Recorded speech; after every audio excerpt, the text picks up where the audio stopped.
Welcome back to Goaldigger, live here, right here on LinkedIn. I'm Kate Luzio, founder and CEO of Luminary and the host of Goaldigger. I'm very excited today on this Friday before the weekend to have Geri Stengel, the founder of Venture Near, and we're going to hear a lot about Venture Near and what her goal is with the company. But we're going to hear a little bit more about Geri and what led her to this journey. And Geri's been a great friend, a mentor, as well as a Luminary member. And we're so excited to have you on the show today. So welcome. Well, I'm delighted to be here, Kate, and I can't believe that you're calling me a mentor. I think of you as the mentor. Oh no! Ever since we got introduced, I think it was at that Hello Alice event right before the pandemic, if you remember. I think we already knew each other by that point. I met Serby at. You're right. I think Yeah.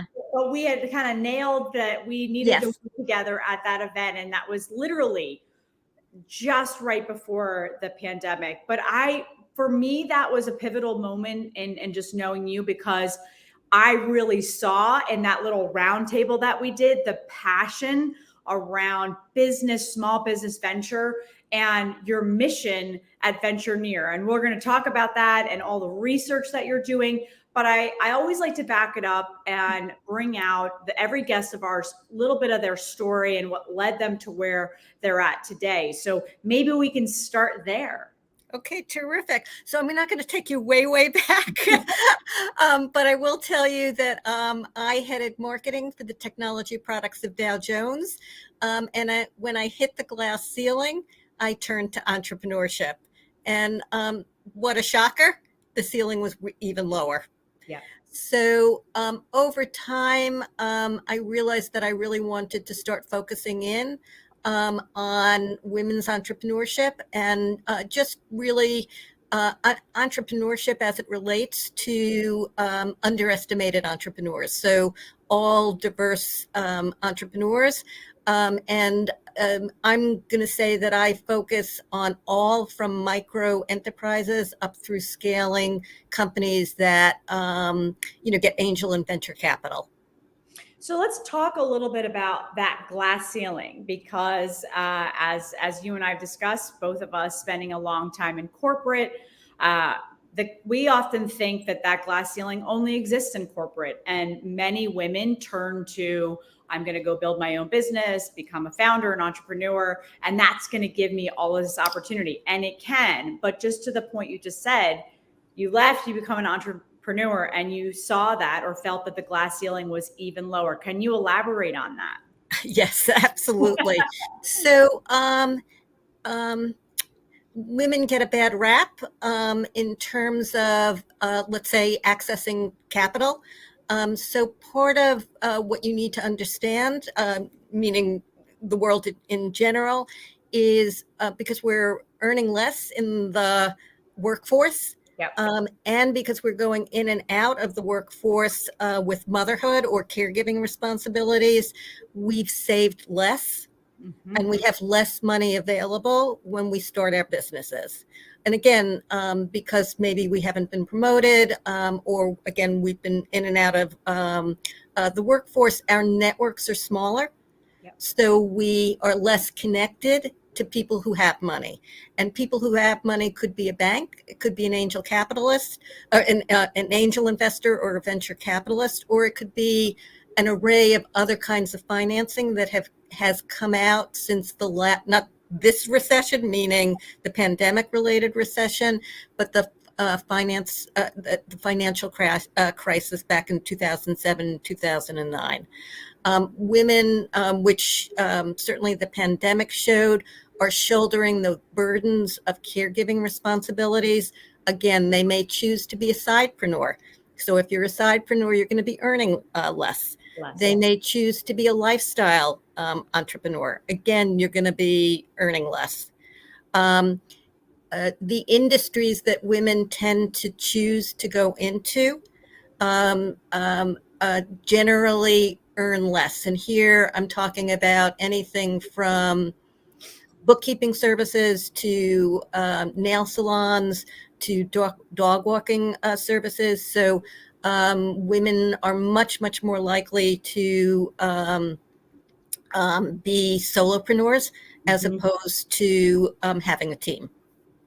Yeah, here are, we're going to dig into a couple of those things. I mean, I think what people don't realize, and honestly, until I became a business owner myself, I don't think I realized this, because I was dealing with the big multinationals of the world. I wasn't dealing with the small business or the founders. Was 99% of businesses in America are small businesses.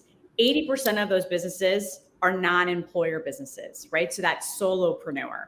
And when you dig into women, more than 70% of women bootstrap, or our new term, thanks to one of our amazing members at Luminary, stiletto strap their business. Ooh, I Yeah. love that. I'm going to steal that one. I've been using it. So Tanya Couture, founder and CEO of West by East, she said it in an investor salon we hosted at Luminary, and I'm like, that's it. And it's harder, right? You're teetering. So it becomes harder. And then for women of color, it's even worse, right? So as far as that bootstrapping or that stiletto strapping, then you see that access to capital lower, that access to networking, mentorship, community, what we like to call fuel to spend, right? Buy from me as a business. You can't just have a business that's out there. You've got to have people buy from you. And then the other thing that I'll just say is, when we think about that stiletto strapping, that 70%, what are their goals, right? So we also know a very small number of women-owned businesses get to even $100,000 or more a year, never mind $1 million or more. So the mission of Venture Near, and I'm going to read just so that, and I'll put it in the chat later, but one of the things that I love about the company is that you say this right on the website, 50% of businesses fail in their first 5 years.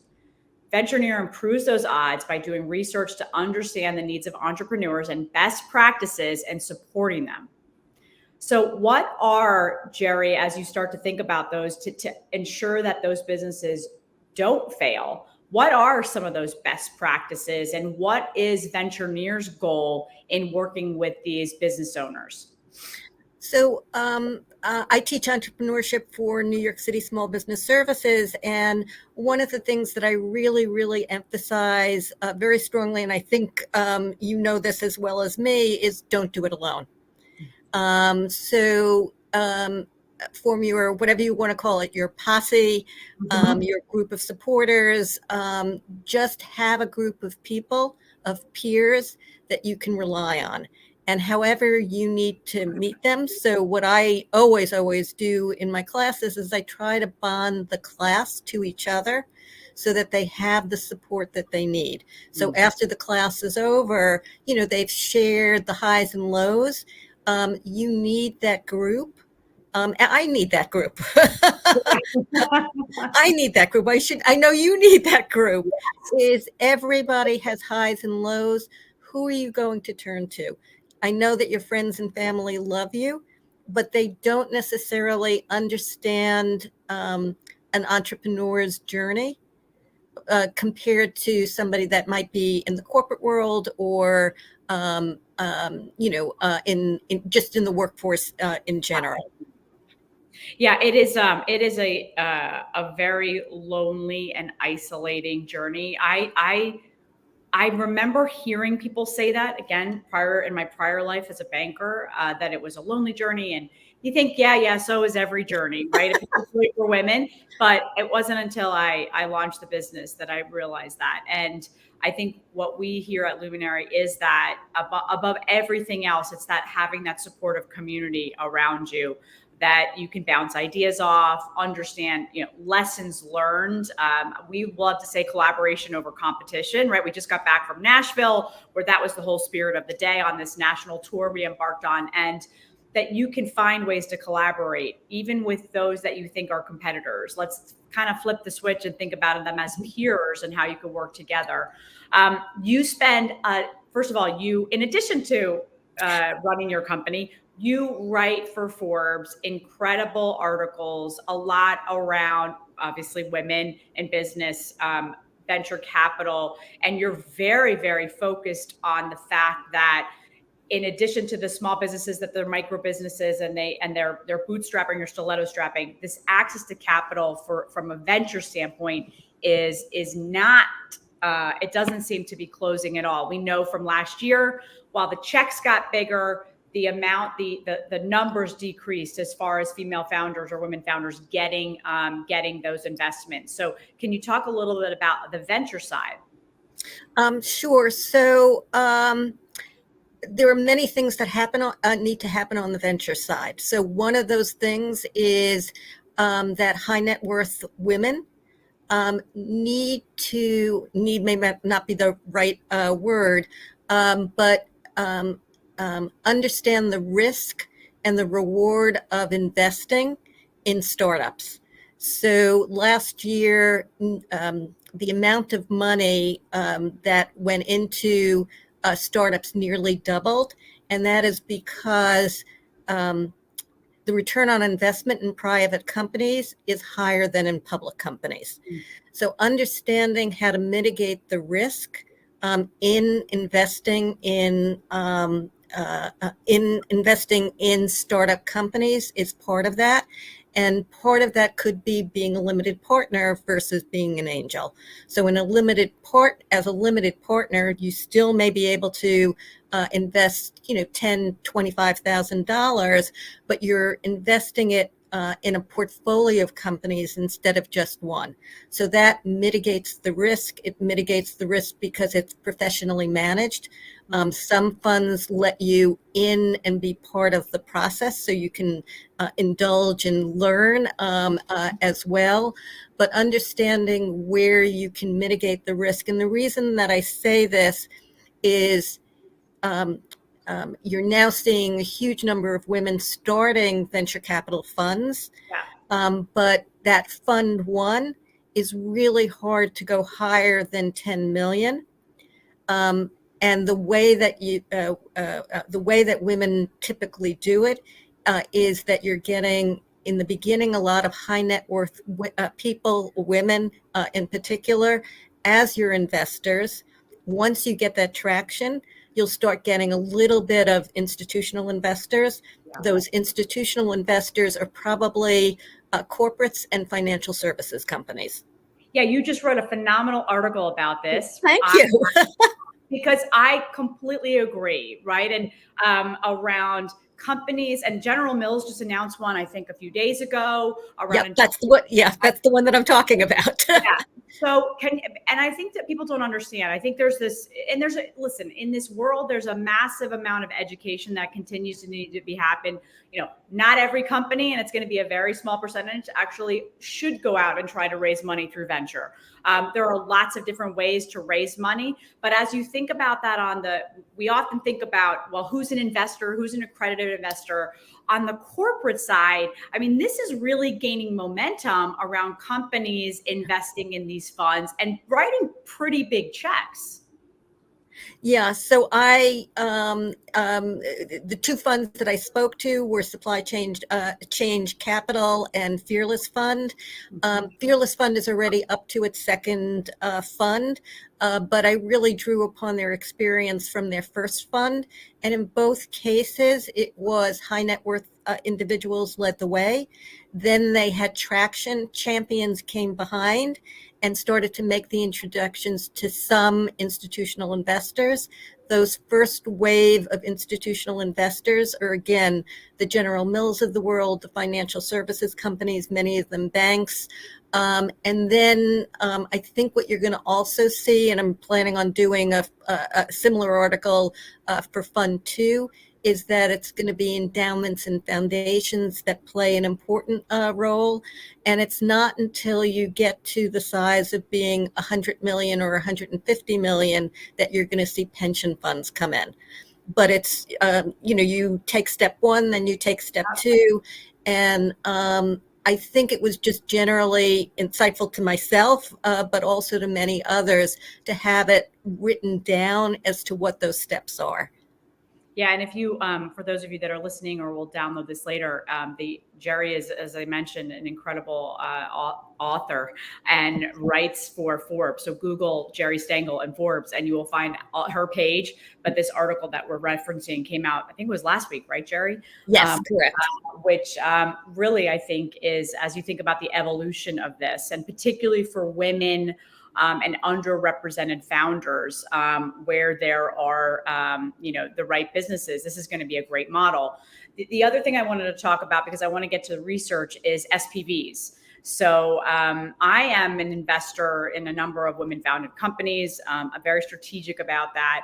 And what I've seen over the last year is this whole idea of investing through SPVs and a special purpose vehicle. And I think for those that are that first round trying to figure out, they're not getting the huge checks from those women that they're going out to. Can you just talk a little bit about investing through an SPV? Because I think this is a great mechanism for some founders as they're beginning to raise, whether it's their pre-seed, seed. So I think I'm going to have to turn it back to you. I only know a little bit about SPVs, but you're doing it with a bunch of other people. Yeah. And you're de-risking it. Yeah.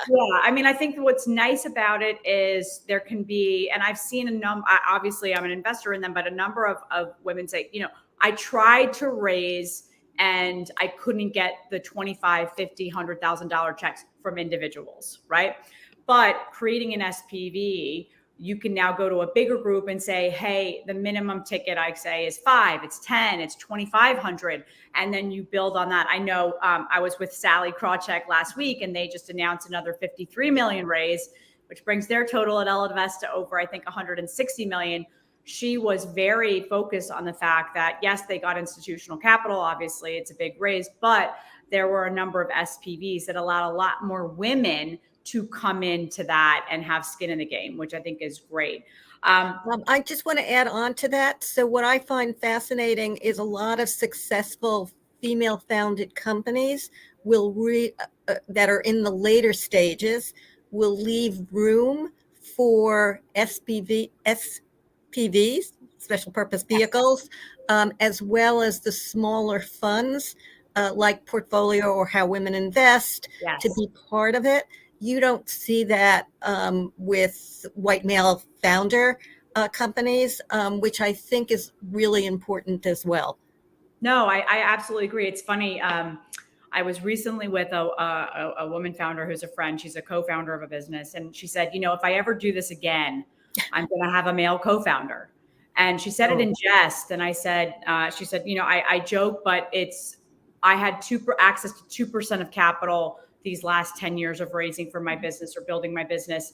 If I had a male co-founder, I would have had 98%, right, of the market because of the way venture has worked. And hopefully we're changing that. But one of the things that you are doing, and in addition, you always do research, but right now you've got a massive research report that you're working on. So can we talk a little bit about that and the goal of that research? Yeah, sure. So How Women Invest, which is a venture capital firm, hired my company, Ventureneer, in partnership with the research company that I usually work with, which is Core Woman.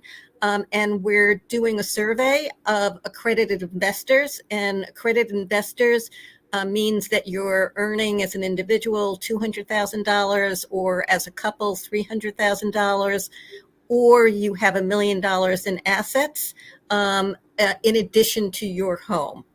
And the reason for that is investing in startups is high risk. Mm-hmm. So you want to make sure that people, or the SEC, the SEC wants to make sure that you can afford to lose the money, because this is a higher risk and higher reward type of investing.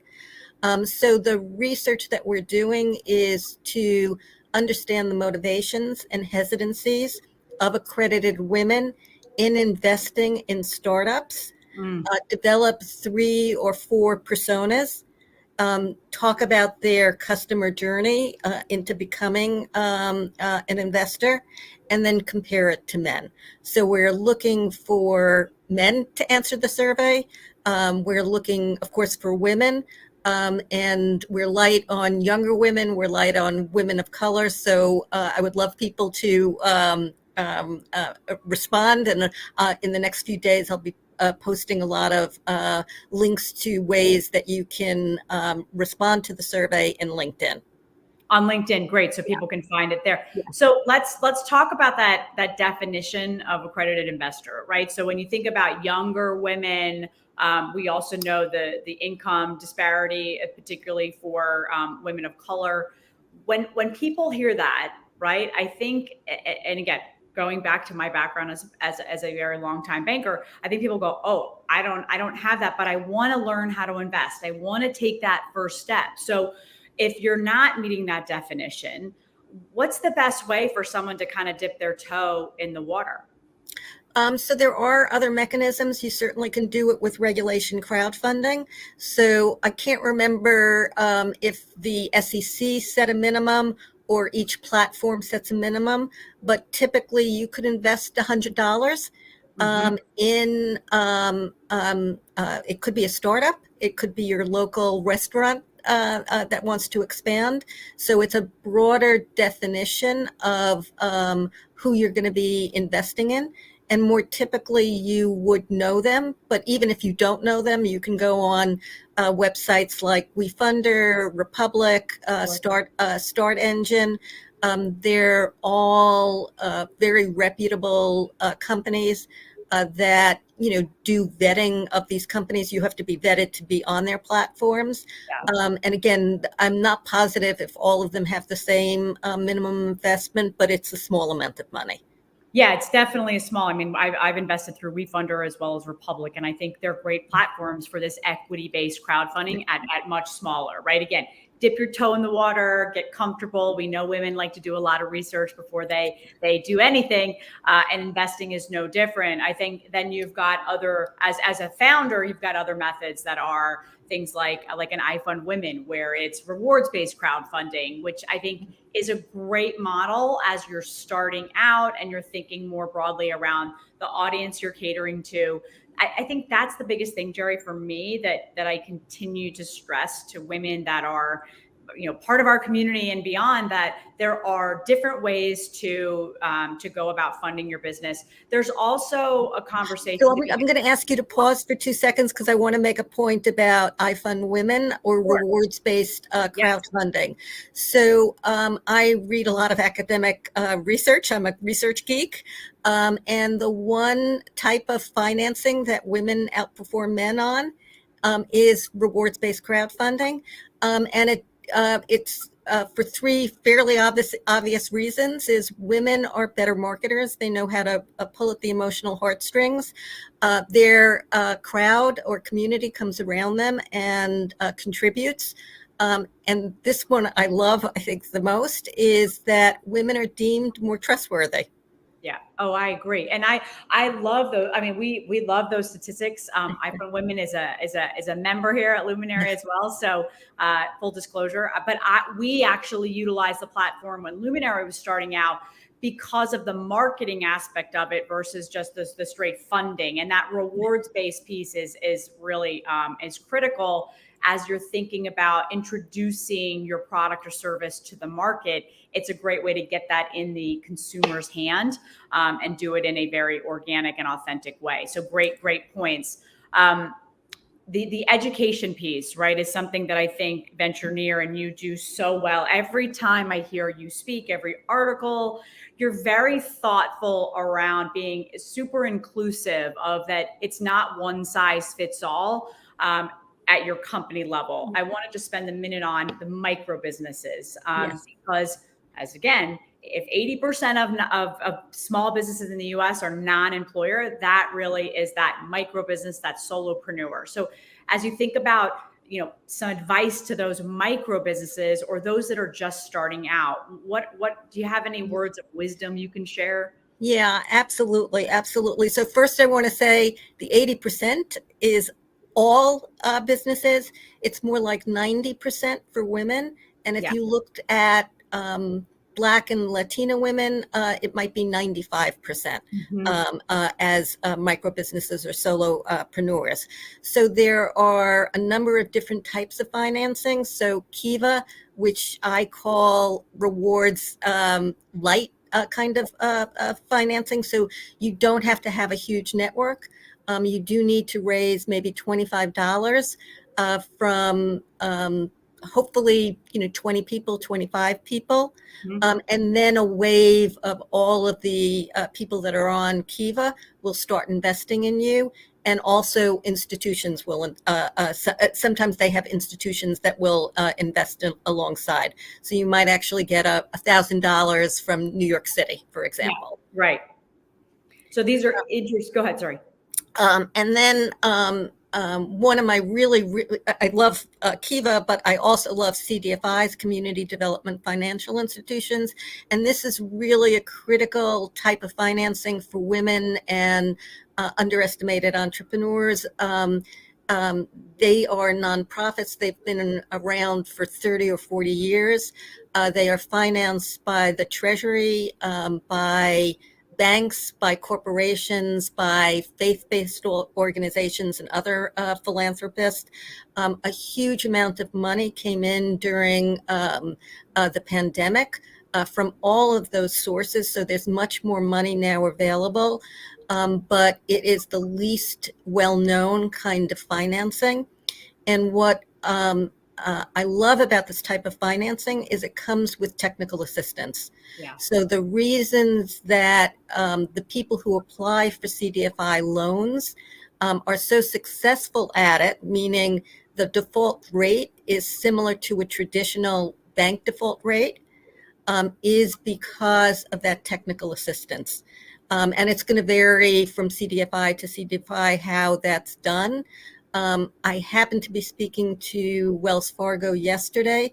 I believe that they have a source that can, I'm not sure if you need to speak to one of their bankers, and when they turn you down, they make that referral, but Yeah. they do have a database. Yeah, actually, most of the banks now, I know JP Morgan Chase does this, Bank of America, and I think it's a hard pill to swallow for a lot of business owners when they go to the bigger banks and they get turned down because they're riskier, right? And also in the defense of the banks, because I used to be one, they are also held to different regulatory standards, right? From a lending standpoint. So they do often have a funnel back to the CDFIs. And so if you do talk, my one plug here is if you do talk to a bank and they've turned you down for a loan, ask them for a referral to one of their CDFI partners. Those CDFIs will start lending sometimes at a few $1,000s up to $50,000 and beyond. And it's a great way if you're looking for a loan. But you better have your business plan and you better have your financial projections, because that is something that they are going to require. And Geri, to your point, what I love about the CDFIs is in addition to that technical assistance, there's a lot of coaching that happens about your business. And that is something that as you're doing, as we're doing, just bring, again, it's a part of a community that you can tap into, lessons learned, best practices. So love that you raised that. Yeah, so just want to add on to that is that let's say you don't have your financials together. The CDFI will actually help you do your financials. They may assign a bookkeeper. So I actually wrote about somebody who was assigned a bookkeeper to help her through just one CDFI loan. She grew her business past $1 million. Amazing. Yeah, great point. Yeah, they will help you, which is part of that. And if you happen to be in the New York area, we.nyc for women entrepreneurs, b.nyc Black entrepreneurs, great websites, be.nyc, we.nyc. They have access to an incredible amount. Lift Fund, which is a CDFI that has, I think, 14 to 16 states around the US, also great opportunities. So Geri, where can people find you? I know that we're going to tell people to follow you on LinkedIn so they can get access to the opportunity for research, but where else can they find you? So obviously, Forbes.com, you can read my articles, Ventureneer on Twitter, so VENTURENEER. Connect with me on LinkedIn. I'm always delighted to connect with any entrepreneur. And I'm trying to think, those are probably the best ways of reaching me. Yeah, and Geri is super active on Twitter. So in addition to following her on Forbes, so I get the notification that the articles are out on Twitter, you are so diligent about making sure they're up on Twitter. So follow Geri as well, and Ventureneer on Twitter. Geri, always such a pleasure. Excited to do more with you, and certainly let's get those responses on the survey. And hopefully, I mean, we'll get to see each other soon. I look forward to that. Thanks, everyone. We'll see you next week on Goaldigger. Thank you so much, Geri. Take care. Thank you. Bye-bye.